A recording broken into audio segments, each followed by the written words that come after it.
Bonjour à tous, déjà merci de nous suivre. Alors écoutez, incroyable, on a dépassé la barre des 200 000 abonnés. Une vraie claque pour moi. Et justement, aujourd'hui, nous allons parler de la redoutable efficacité de la claque. Dès qu'on parle de bagarre de rue, on parle tout de suite de coup de poing dans la tête. Pourquoi? Parce qu'en fait, dans la bagarre, le symbole du coup de poing est cristallisé dans la culture mâle. En fait, ça fait bien de dire je mets un coup de poing. Dès qu'on est énervé, on dit je vais te mettre un coup de poing dans la gueule. On ne dit pas je vais mettre une claque. Maintenant, ce qui est important à retenir, c'est que le poing n'est pas forcément le plus efficace. Vous verrez après. Dans la claque, ce qu'il faut retenir, c'est que souvent, on la ramène à quelque chose de beaucoup plus féminin, de beaucoup plus humiliant. Non, frère, attends, je vais te parler.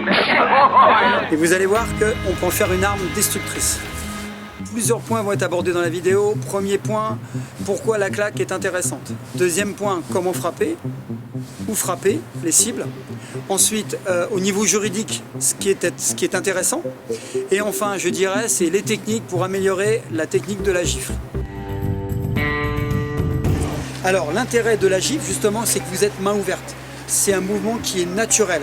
Il n'y aura aucune contraction du bras puisqu'on est en relâchement. Il n'y a pas de serrage de poing avec la contraction d'avant-bras.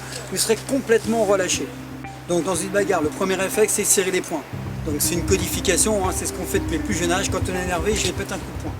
Dès que ma main va rencontrer le crâne, ma main va casser. Les fractures se situent souvent à ce niveau-là. Donc la problématique, c'est qu'on est en self-défense, on n'est pas sur un ring. C'est qu'en fait, s'il y a plusieurs agresseurs, vous ne pourrez plus utiliser votre main. Deuxièmement, il y a tout ce qui est maladie transmissible, de type sida, hépatite. C'est pour ça que vous voyez souvent des policiers ou les gens de la sécurité mettre des gants, parce qu'ils risquent d'être en contact avec quelqu'un qui a une maladie. Et il y a de fortes chances qu'on s'ouvre sur la tête de quelqu'un. Ensuite, ce qu'il faut savoir, c'est que le poing n'est pas forcément le plus efficace. Vous verrez après. Quand on passe en mode reptilien, on utilisera plus facilement les mains ouvertes, des arrachages, des pics et ainsi de suite. Donc, où frapper? On ne frappe pas n'importe où. On peut chercher l'oreille, alors que ce soit avec une main ou deux mains. On cherche l'oreille. On peut chercher la partie temporale, la région temporale ici. Ensuite, la mâchoire, le début de la mâchoire à ce niveau-là. Et enfin, le coup du boxeur, la frappe du boxeur à ce niveau-là, au mentonnier. Quand on appuie légèrement ici, voilà, on amène en arrière. Alors, comment frapper? Très important. Il faut être relâché du poignet jusqu'à l'épaule. La frappe va partir de la cheville. En fait, on va exercer une rotation, ce qui va emmener la hanche, emmener l'épaule, relâchement total et la frappe va se faire de haut en bas. Donc elle peut se faire ici avec la main toujours en sécurité au cas où il frapperait pour pouvoir bloquer. Aussitôt la rotation se fait, on frappe. Ça peut se faire à ce niveau-là, situation d'apaisement.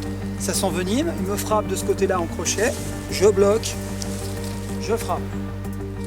Elle peut se faire aussi de côté. Je suis ici, sécurité, je frappe sur le nez. Toujours de haut en bas. Là on va agir aussi au niveau des cervicales.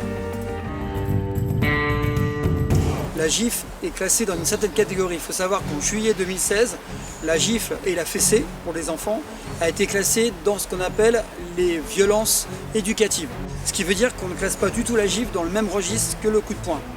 Donc vis-à-vis des tribunaux, si un jour vous êtes amené à vous défendre, si vous mettez une gifle à quelqu'un, quel que soit l'impact, on ne rentrera pas du tout dans la même catégorie. Le juge verra ça d'une manière beaucoup moins violente, je dirais pas éducative, mais moins violente que le coup de poing. Ce qui peut vous permettre de vous sortir, on va dire, pas trop mal d'une situation de bagarre. Donc, première chose, vous travaillez dans le vide pour chercher le bon geste. Donc, toujours rotation, on emmène le corps, l'épaule se lève, on relâche, on frappe. D'accord? Donc, pensez mieux à un mouvement ondulatoire. Ici, on frappe. Une fois que vous avez bien mémorisé le mouvement, aussi bien dans votre tête que dans votre corps, vous avez la sensation, très lentement, très lentement, vous refaites le geste. Très lentement. Vous pensez à frapper avec le corps, non pas avec le corps. Voilà. Toujours pensez à je monte, relâchement, on frappe. Alors ce qui est intéressant, une fois que vous avez frappé au pao, vous avez bien eu la sensation d'avoir la puissance, c'est de faire une frappe très courte. Je m'explique. S'il y a une grande amplitude, il va lire dans votre mouvement. D'accord? Donc il n'y aura pas de surprise. Je vous rappelle qu'on peut le faire à distance très courte. Par contre, si vous êtes ici, rotation. Voilà, vous frappez, ça part très très vite. Encore une fois, ne montez pas le bras trop haut. Juste ici, voilà, on frappe très court. En fait, ce qui est intéressant, encore une fois, c'est pas mettre une gifle à la Bud Spencer, hein, des grandes tartes. Hein. C'est être très très court. Je vais le faire doucement, je suis ici, je discute. Ici, rotation, voilà, très rapide. Aucune amplitude, c'est le corps qui tourne, voilà. Donc là, je contrôle bien sûr, hein, mais c'est important, mieux de faire ça. Le grand mouvement, surtout pas. Ici, boum, très court, et toujours de haut en bas, parce que la personne va avoir une tendance à baisser la tête. Donc si vous faites droit, ça va ripper sinon. Que si jamais il baisse la tête et vous allez chercher de haut en bas, vous allez toucher la personne. Très important. Donc toujours dans le vide, pour sentir le mouvement, mémoriser. Une fois que c'est cristallisé, on travaille au pas haut. Au début souple, de plus en plus vite et de plus en plus fort. Là, vous avez une méthode progressive pour mettre une bonne gifle. Après, ce qui est important en termes d'efficacité, c'est l'angle. Si on met une gifle à plat, comme ceci, la main comme ceci, il y aura un impact. Plus vous allez la mettre sur un tranchant, donc sur une surface beaucoup plus réduite, plus, bien sûr, l'efficacité va être optimale. Là, on en a la gifle, mais vous verrez qu'après, c'est le même mouvement. Il suffit juste de le mettre sur une surface beaucoup plus réduite. Et on revient au tranchant de la main. J'espère que cette vidéo vous a plu. N'hésitez pas à liker, partager, commenter et surtout de télécharger le guide de self-défense qui est dans la description en dessous de la vidéo.